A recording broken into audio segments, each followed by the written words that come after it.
Bwana Yesu asifiwe. Haleluya, haleluya.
Na hela, niambie unataka nikulipe shilingi ngapi kwa malezi ulionipa mpaka hapa nilipofika? Unaweza? Wenyewe nakwambia wewe kuweza? Huwezi. Yaani huwezi kumlipa mzazi kwa kile ambacho amekutendea. Watoto wa siku hizi wa Gen Z wanakwenda mbali zaidi. Anakwenda anadiriki kumuuliza mpaka mzazi wake anaambia nilikutuma. Sasa sawa, huku nituma, lakini Bwana amekutumia uweze kuwa sababu ya mimi kuja duniani. Wewe ni chombo tu. Ndio maana kuna mwingine anazaliwa, mama anakufa, lakini mtoto anaishi, na anaishi tena, anaishi vizuri kuliko hata huyo mzazi angekuwa hai. Simaanisha kwamba wazazi wafi. Mzazi ana nafasi yake. Nazungumzia ukuu wa Mungu. Haleluya. Taangalia ukuu wa Mungu. Ukuu wa Mungu kwa namna gani? Yako mengi ambayo Mungu anayatenda kwetu. Mungu ni Mungu. Mzazi ni Mungu wa pili duniani. Ndio maana nimeweka mfano huo wa mfanano wa mzazi. Kama Mungu hafananishwi na chochote, na ukuu wa Mungu ni wa kipekee, na yeye ni wa pekee, kwa nini yeye asibakie kuwa Mungu na ukuu wake, afu sisi tukaendelea kuutukuza na kuinua ukuu wake jinsi ulivyo? Kila inapoitwa leo watu wa Mungu, ukaiona katika maisha yako imeitwa leo, hebu mrudishie Mungu sifa na utukufu sana. Asante yako isifanane na jana. Shukrani zako zisifanane na juzi. Wala usipange kwamba kesho nitafanya hivi kwa ajili ya Bwana. Hebu ishi leo. Fanya leo. Omba leo. Mtukuze leo. Liadhimishe jina lake leo. Na hata unapokuwa mbele za Bwana, hasa wakati wa sifa, watu wa Mungu, sifa sio za kuchezea. Sifa ni kitu cha kipekee kinachoushusha utukufu wa Mungu. Hebu hakikisha wewe unakuwa sababu ya kushusha utukufu wa Mungu. Utukufu wa Mungu unapokushukia, hauwi jinsi ulivyo. Utukufu wa Mungu unaposhuka katika maisha yako, unaleta badiliko jipya. Hivyo inapofika mahala pa kumsifu Mungu, msifu kweli kweli. Kusifu sio kuimba, wala sio mpangilio wa sauti za maneno. Kusifu ni kile ambacho unakiachilia katika kinywa chako juu ya Mungu. Unasema nini juu ya Mungu? Unatambua thamani ya Mungu katika maisha yako? Unatambua ukuu na uwezo wa Mungu katika maisha yako? Watu wa Mungu, alikuwepo Ibrahim. Walikuwepo watumishi wa Mungu wengi. Shadrach, Daniel, Meshach na Abednego. Walitambua ukuu wa Mungu. Walijua thamani ya Mungu wao. Hata walipoambiwa wasujudie miungu isiyojulikana, hawakuwa tayari. Walikuwa tayari kupingana na neno la mfalme. Walikuwa tayari kupingana na neno la watu wote katika nchi nzima. Kitu ambacho sio rahisi. Ufikiria tu katika jamii yetu hii ndogo ya Kitanzania. Linapotolewa tamko, alafu leo wewe ufanye tofauti. Nakwambia unajikuta nani wewe? Wewe ni nani mpaka uende kinyume na Watanzania wote na viongozi wote? Lazima ufanye kile kinachotakiwa katika serikali yetu. Je, serikali ya mbinguni hatupaswi kufanya zaidi? Danieli na wenzie walifanya tofauti kwa sababu walimjua Mungu wao. Waliujua ukuu na uweza wa Mungu. Watu wa Mungu, mchana wa leo natamani tujue ukuu na uweza wa Mungu. Ukiujua katika maisha yako, utaweza kuziishi amri zake. Ili uweze kuziishi amri zake lazima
hakuna kiongozi yoyote katika jambo lolote ama katika taasisi yoyote.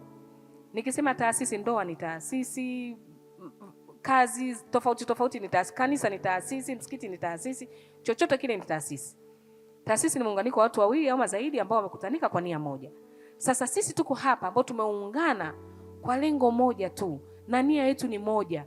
Tumenia mamoja kwa ajili ya Kristo. Tupo kwa ajili ya kuliweza kusudi la Kristo ambalo limewekwa ndani ya maisha yetu.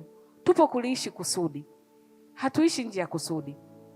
Ukiishi nje ya kusudi, hautaweza kufanya kile ambacho Bwana amekikusudia katika maisha yako. Ni imani yangu ya kwamba Mungu anakwenda kutufungulia milango na madirisha ya mbinguni kwa ajili ya kuuweza ule ufalme ambao umewekwa chini yetu. Haleluya. Tumepewa kutawala na kumiliki. Hebu tuangalie, fungua katika Zaburi 103 mstari wa 8. Neno linasema, Bwana amejaa huruma na neema, haoni hasira upesi, ni mwingi wa fadhili. Yeye hatateta siku zote, wala hatashika hasira yake milele. Mstari wa 10, hakututenda sawasawa na hatia zetu, wala hakutulipa kwa kadiri ya maovu yetu. Hakutulipa kwa kadiri ya maovu yetu. Haleluya. Tunaambiwa Bwana amejaa huruma na neema, haoni hasira, ni mwingi wa fadhili.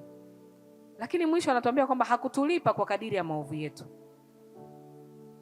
Biblia inasema mwanadamu aliyezaliwa na mwanamke hajakamilika. Ina maana kuna wakati tunaenenda kinyume na mapenzi yake. Kuna wakati tunatamka kinyume na mapenzi yake, tunamkosea. Kuna wakati tunawaza kinyume na mapenzi yake, tunamkosea. Biblia inasema ya kwamba yule ambaye anatazama tu hajafanya ni sawa na ametenda. Hebu niambie, tumetenda mangapi ambayo yampendezi Mungu? Kwa sababu unaweza kuwa unatazama kitu kwa nia tofauti ukawa umemkosea Mungu. Ukawaza kwa nia tofauti ukamkosea Mungu. Lakini maisha yako ya kutazamika kwa nje ni mazuri na ni safi, ambayo kila mmoja akikaa akikutazama anakutafsiri na anakupa sifa na credit zote ambazo zinastahili kwa mtu mtakatifu. Lakini ndani yako je, ambako Bwana ndiko anakokuangalia. Biblia inasema kwamba Bwana anaangalia moyo, anachunguza moyo na viuno, anatuchunguza kwa ndani. Daudi akasema ya kwamba Bwana, chunguza njia zangu, ona kama iko njia ileteo majuto ndani yangu, ukaiondoe. Lakini sisi leo tunajihesabia haki. Umejihesabia haki 100% kwa sababu tu hautendi kile ambacho kinaonekana kwa nje, labda kile chenye amri za 10 za Mungu. Usiue, usiibe, usizini, usiseme uongo. Unaona vile vyote umetembea navyo, unajihesabia utakatifu. Lakini ndani yako yawezekana unawaza kile ambacho sio. Watu wa Mungu, tuwe watu wa kujichunguza ili tuweze kuona ukuu na uwezo wa Mungu. Ukiwa mtu wa kujichunguza, utakuwa mtu wa kujitathmini. Lazima tukubali kuishi maisha ya tathmini.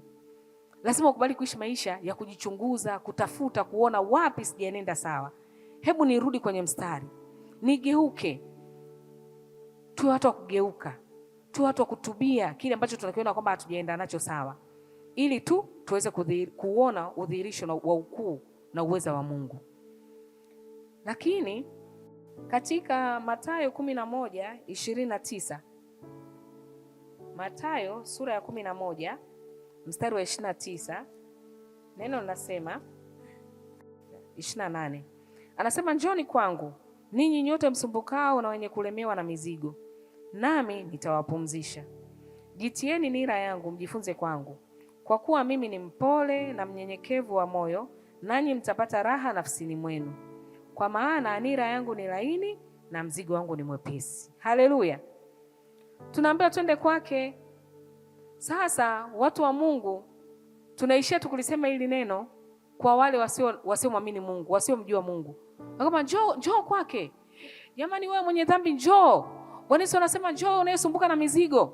Lakini wewe hapa ulipo umeushikilia mzigo wako huku unamwambia mwingine njoo. Sasa kwa sababu yeye haoni kwa jicho la nje ya kwamba umebeba mzigo kuliko aliobeba yeye, unajikuta kwamba wewe unatembea nje ya udhihirisho wa ukuu wa Mungu. Hili neno linatuhusu wote. Tumeambiwa njooni. Ni mzigo gani ambao unao? Ni kitu gani ambacho kinakusumbua? Pale ambapo unaona ya kwamba akili zako zimefika mwisho, ujue pale ndipo Mungu anakwenda kuanza. Na sio mwisho katika kinywa. Yaani moyo ndio huwa unaongea. Moyo ndio huwa unasema ya kwamba kwa kweli katika hiki hapa sasa siwezi tena. Hapa namwachia Mungu. Yaani Mungu anaitazama ile nia ya ndani sana. Unapofika hapo, Bwana anajidhihirisha. Watu wa Mungu, tusitembee na mizigo yetu. Tusitembee na mafurushi yetu. Umepewa lifti katika gari, alafu unapanda kwenye gari na furushi lako unaliweka kichwani, alafu uko kwenye gari, alafu gari inatembea. Unaumia. Usitembee na maumivu. Usitembee na mizigo. Usitembee na kitu ambacho unaona kabisa kwamba hiki kiko nje ya uwezo wako. Mwachie Bwana. Mtuke yeye. Anasema mnitwishe mimi fadhaa zenu, nira yangu ni nyepesi. Bwana ni mwaminifu. Pale ambapo utamtwisha yeye, anabeba, anachukua. Na akichukua, anachukua mazima. Hachukui kisha akatembea hatua mbili akakwambia hapa nimefika mwisho na wewe beba. Hiyo ndo huruma ya kimungu. Tunaambiwa yeye ni mwenye huruma, mwingi wa rehema, mpole, mnyenyekevu. Alikuwa mnyenyekevu hata mauti ya msalaba. Unyenyekevu wa Kristo ndio tunaopaswa sisi tujifunze kwayo. Anasema jifunzeni kwangu. Sasa hebu tutafute ni nini ambacho Bwana alikuwa anakifanya mpaka anatuambia tujifunze kwake. Tujifunze kwake. Yako mengi ambayo Bwana ameyafanya. Yesu aliishi maisha ya msamaha. Yesu aliishi maisha ya upendo. Sina mahali popote ambapo nimesoma katika Biblia kwa habari za Yesu Kristo huyu ninayemjua, aliyekufa akafufuka, ya kwamba aliwahi kugombana na mtu. Ya kwamba mtu mmoja alimkera akamwambia unazingua. Hata kwa neno moja tu. Yesu hakuwahi kuongea neno lolote. Muda wote alikuwa anaongea habari za mapenzi ya baba yake. Anasema mapenzi ya baba yangu ni haya, ni yafanye haya na haya. Muda wote. Hebu tujifunze kwa Kristo. Tunafanya nini kwa ajili ya utukufu wa Mungu? Ili uweze kuujua ama kuuelewa ukuu wa Mungu, lazima ukubali kumuishi Kristo. Lazima tukubali kuishi kama yeye alivyosema kwamba tujifunze kwake. Tukiishi maisha aliyoishi Yesu, hakika tutakuwa na mengi ya kusema juu ya ukuu wa Mungu. Tutakuwa na mengi ya kusema juu ya udhihirisho wa Mungu. Kwa sababu Yesu mpaka anakwenda msalabani, bado alikuwa anatangaza msamaha juu ya msalaba. Sisi je, tumeshikilia wangapi katika mioyo yetu? Na tunaambiwa msisumbuke, leteni mizigo yenu. Yawezekana unacho kitu ambacho kinakuumiza, kinakufanya usiende mbele. Inawezekana sio tu maumivu, yawezekana pia hata ni magonjwa, yawezekana pia ni fedheha, yawezekana ni chochote kile. Kitaji kwa jina lake. Anasema kwamba njoo kilete. Usisumbuke na mzigo. Wewe taja mzigo wote ulionao, upeleke kwa Kristo. Haijalishi ni mzigo gani. Haja specify ni mzigo mkubwa ama mdogo. Hajasema ni mzigo wa namna gani. Yeye amesema leteni, msisumbuke. Hatuna haja ya kusumbuka, watu wa Mungu. Tunaye Kristo, tunaye mwaminifu, tunaye Mungu wetu anayetupenda mno ajabu, ambaye jicho lake linatuangalia muda wote. Jicho lake linatuangalia, hajawahi kuacha, hasinzii wala halali. Muda wote anakuangalia wewe, hachoki. Hata pale ambapo wewe umechoka ukalala, yeye bado yuko macho, anakutazama hata ulivyolala pale. Anaangalia, anasema, mwanangu, angalia alivyolala, katoto kangu kazuri. Yaani sisi kwa Yesu ni watoto, anatupenda. Yaani sijui kama mnajua upendo wa mzazi, hasa mama. Najua baba pia anapenda, kina baba samani. Najua mna upendo, lakini inamaanisha ule upendo wa mama kwa mtoto ule anayenyonya. Unajua kuna upendo wa mtoto anayenyonya, alafu mtoto akikua kuna upendo unakuwepo, lakini sio kwa kiwango kile cha mtoto mdogo. Amekaa hapa, yaani mama anayenyonyesha alafu ana mapenzi na yule mtoto. Sio kila mama, sio kila mama ni mama, na sio kila mama ana upendo na mtoto. Sijui kama mnanielewa. Unajua kuna mama mwingine amezaa yule mtoto, lakini hasi, jamani, mtoto kaja kwanza kwa bahati mbaya. Simesha kusikia kuna watoto sio bahati mbaya eh? Mmesha kusikia hivi? Mnaamini kama kuna watoto wa bahati mbaya kweli? Hamnaga. Hakuna mtoto wa bahati mbaya. Kila mtoto anakuja kwa kusudi. Yaani haijalishi umezaliwa kwa bahati mbaya kwa mujibu wa maneno ya wanadamu, haijalishi umezaliwa kiuhalali kwa mujibu wa maneno na mitazamo ya wanadamu, wewe ni mtoto halali. Umezaliwa kwa kusudi. Upo kwa ajili ya kusudi la Kristo. Bwana amekukusudia uishi kwa ajili ya mema yote, na utayapata mema yote kwa sababu Bwana amekukusudia uzaliwe. Haleluya. Tutakwenda kuliishi kusudi la Kristo, na tutakwenda kuona ukuu na uweza wa Mungu. Haijalishi ulizaliwaje, haijalishi ulipokelewaje. Kwa sababu kuna watoto wengine wanapokelewa sio sawa, anapokelewa vinginevyo. Utasikia kaangalie, amezaa katoto kana sura kama panya. Angalia kale katoto, yaani sijui kakoje. Mwingine anapandikiziwa roho za kukataliwa wakati ni mtoto halali wa baba halali. Utasikia angalia, kwanza usio mtoto, huyu sio babake. Wewe ndio DNA. Yaani wewe ndio kipimio. Jamani, DNA anayo Mungu mwenyewe. Acha DNA ya kimungu isimame juu yako. Haijalishi. Watu wa Mungu, ukuu na uweza wa Mungu ni tofauti sana juu ya maisha yetu. Mungu ni wa pekee sana kwetu. Anatupenda mno ajabu. Lakini kwa sababu Mungu ambaye tunajua na kutambua ukuu na uweza wake, tuko naye mahali hapa na yuko ndani yako, lakini pia yuko juu yako. Wewe ukimtambua na ukaendelea kumtamkia, ukaendelea kutamka kilicho chema juu ya maisha yako, yeye Bwana anafanya. Yeye amesema kwamba sema, amesema tamka. Haleluya. Haleluya, watu wa Mungu. Hebu tuishi katika kiwango cha kufanana na Mungu. Mimi napenda sana mifano ya kawaida ya chini ya jua, kwa sababu tunaishi chini ya jua. Kuna watu wanapendaga kusema hivi, mke na mume wakiishi pamoja kwa miaka mingi. Naamini na wewe utakuwa shuhuda wa hiki ninachokisema. Mke na mume wakiishi kwa miaka mingi, alafu wakawa na upendo mkubwa sana, wakawa na bondi ile ya ajabu iliyoshikana. Unajua kuna watu wameshikana,